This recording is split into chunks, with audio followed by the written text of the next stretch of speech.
Šī gada 4. novembrī Biznesa augstskolā Turība svinīgi tika atklāts projekts Studenti Latvijai, kur ietveros īpašu grāmatu apceļos Latvijas augstskolas. Tajā tiks apkopot ar roku rakstītie studentu novēlējumi Latvijai 90 gadu jubilejā. Ir atklāts.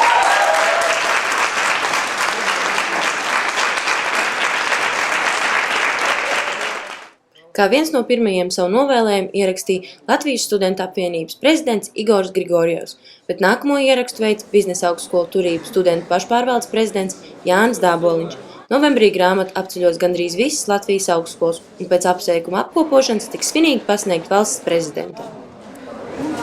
Es gribētu jūsu studentus aicināt būt vienotiem gan savā rīcībā, gan arī savās domās.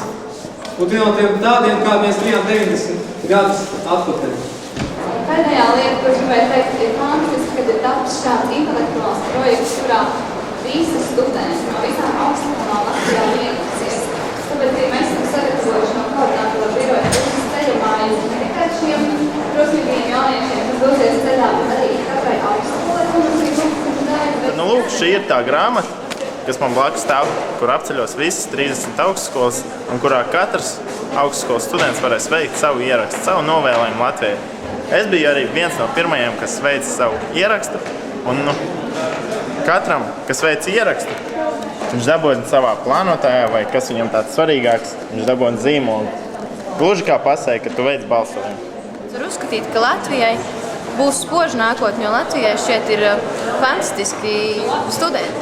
Pirmajā dienā jau esam apmeklējuši 4 augstskolas – Latvijas Universitātes ķīmijas fakultāti, Jāzepa Vito Latvijas mūzikas akadēmiju un Latvijas mākslas akadēmiju. Tiekamies augstskolās! Jau 5. un 6. novembrī īpašā grāmata ceļos uz augstskolām Liepājā un Ventspilī. Informācija par projektu gaitu un fotoreportāžas ir pieejams mājaslapā www.studentlatvijai.lv.